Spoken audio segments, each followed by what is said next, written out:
Nightmare Alley.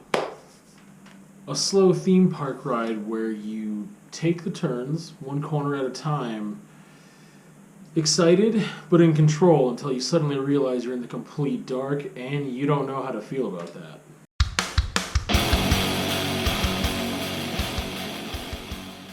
So, Nightmare Alley, the new Guillermo del Toro film. It is a crime drama thriller. It is not fantastical, but adjacent, and we'll get into the details of that in a bit. So we have Guillermo del Toro writing and directing this piece. We've got a great cast of actors, including Bradley Cooper, Cate Blanchett, Toni Collette. Willem Dafoe is in there as well.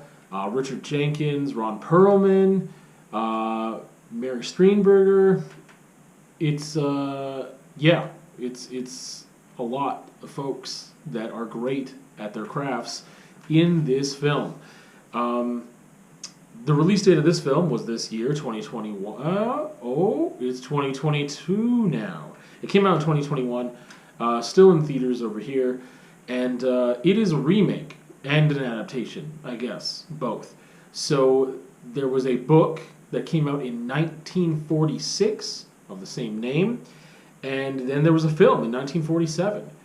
This film has a different ending than the original film. We'll get into the ending later. We'll save spoilers for after, and I'll let you know when they're coming. But yeah, so quite a bit of distance between the original publication of the book and the first film adaptation of the book, and it's wonderful. I think that it is a film that takes you on a ride. It's pretty steady paced through a kind of changing, dark and moody atmosphere. It feeds the viewer entertainment and eventually leaves them questioning.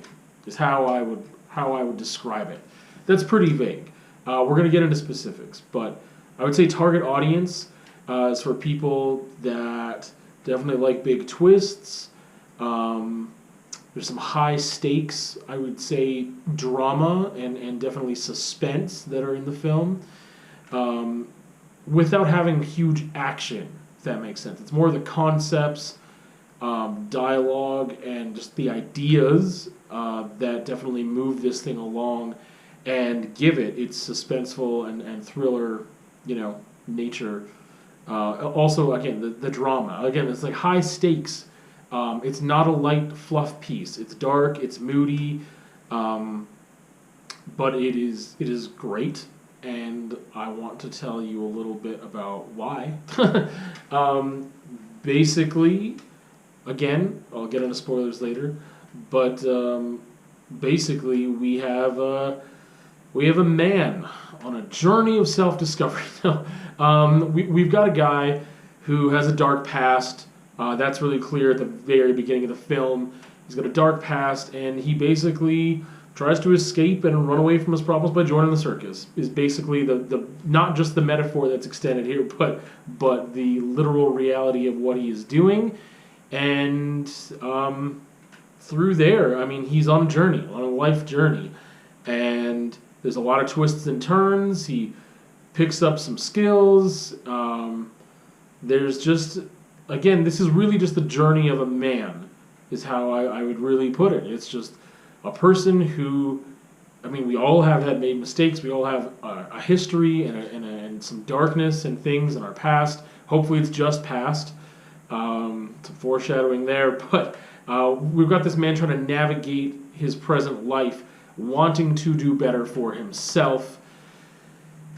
And I mentioned that the universe here that Guillermo del Toro has created is not fantastical, but adjacent to that.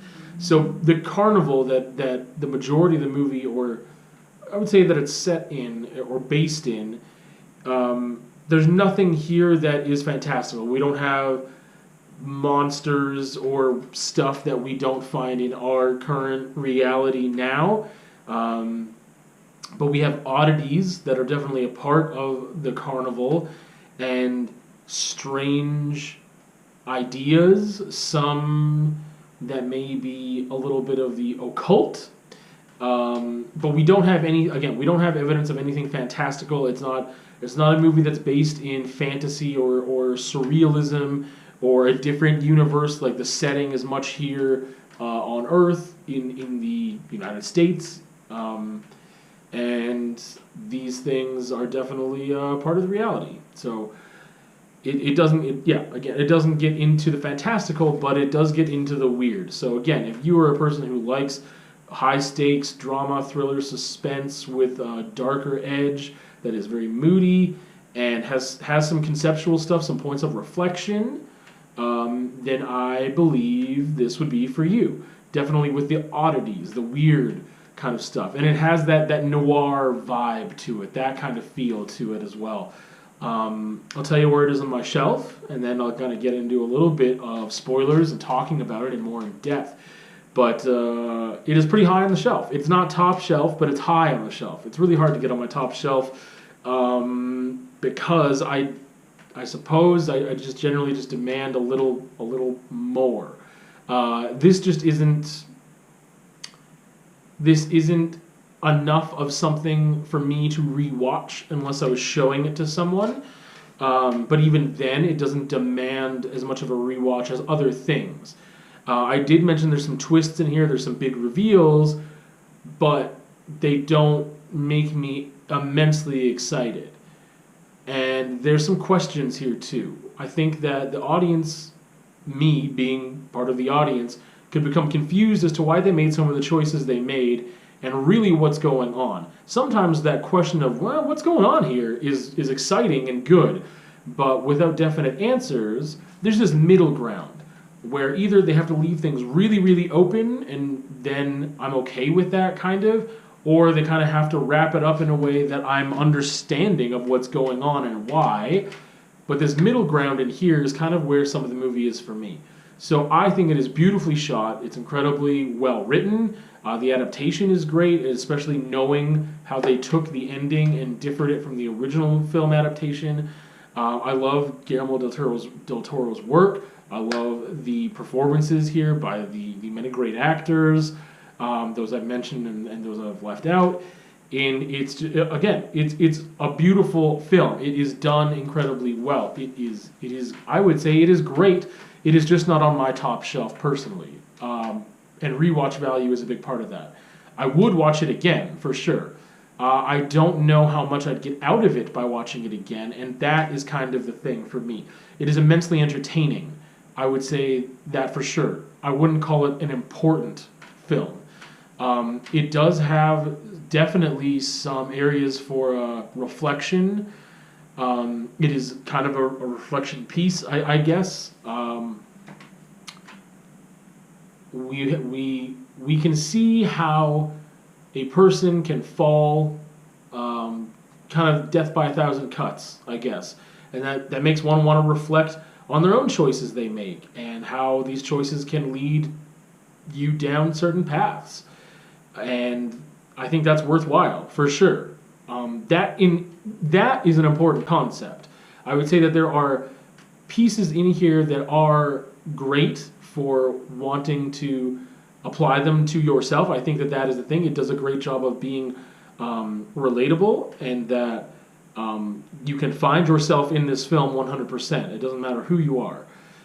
But it doesn't reach that level of important to me that would take it to top shelf. But it is high on the shelf. It is definitely high on the shelf. It's incredibly entertaining, and it does provide some questions.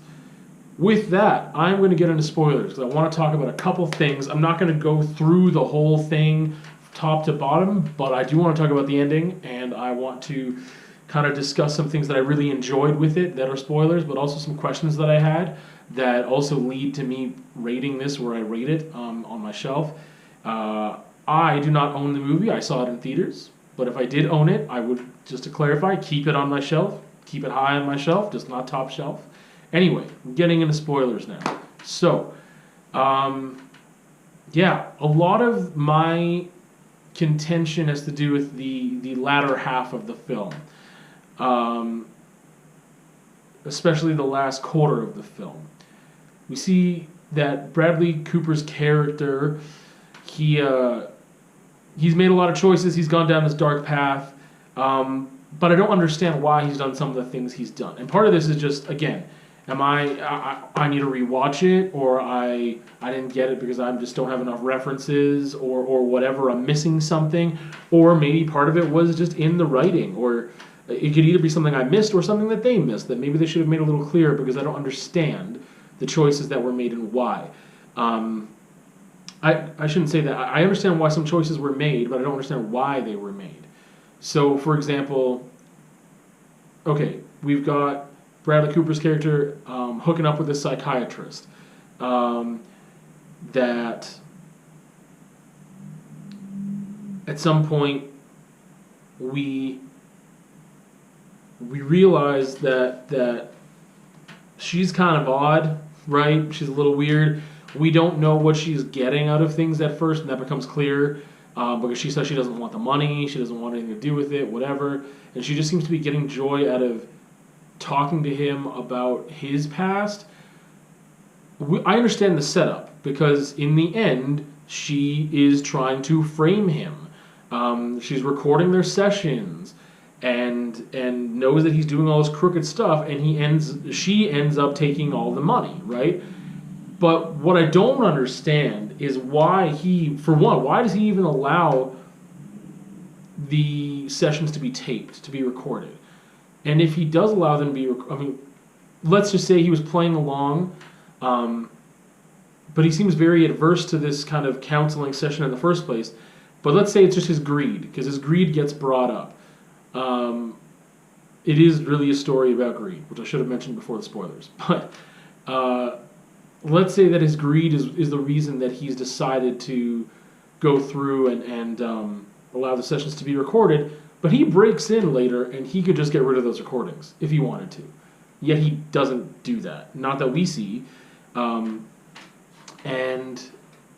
I'm not sure why. The big one for me is the drinking thing. I understand why. Again, we need the setup that he starts drinking, so that in the end, he ends up becoming a geek, right? He ends up becoming the thing that he loathed and hated and wanted to kill.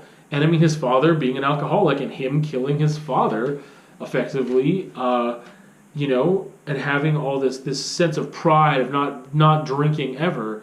I understand why he needed to start to drink in order to keep drinking and then become like this alcoholic, kind of hobo riding the rails, going into these yard camps and, the cliche huddled around the fire, passing around a drink thing.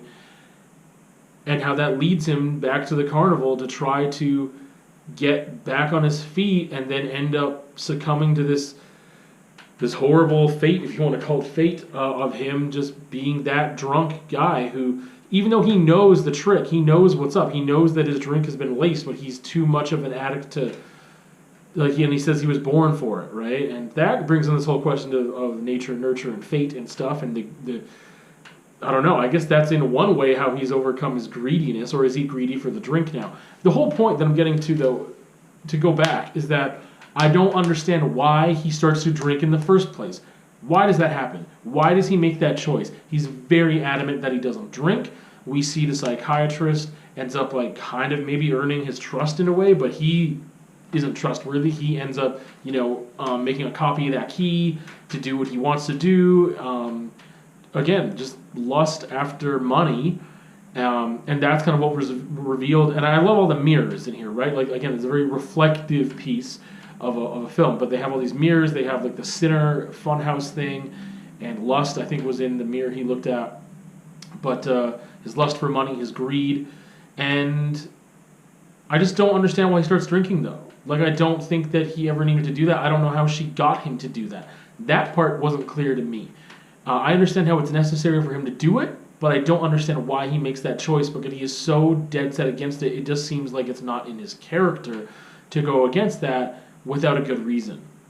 and I don't think that reason was really revealed to us, and I don't think it was done very, very well in that aspect. Or maybe I blinked. I don't know. I do like the ending because it, again, I never saw the original film adaptation from 1947. I never heard of the book until I started doing research for this review after seeing the movie. I have found out that the original adaptation, he ends up getting saved. But, oh man, what was her name? Mary? I don't know. That can't be it. I can't remember her. But his love interest for the majority of the film. She ends up coming back, and that character saves him from, infinitely being the drunken, alcoholic geek who bites the heads off chickens. But in this adaptation, in this version of the film, no, we are led to believe that he is he's just stuck being that for the rest of his life. He tries to get back into mentalism. They say they don't need it, and then he basically just says, "Okay, I'll just bite the heads off chickens, I guess."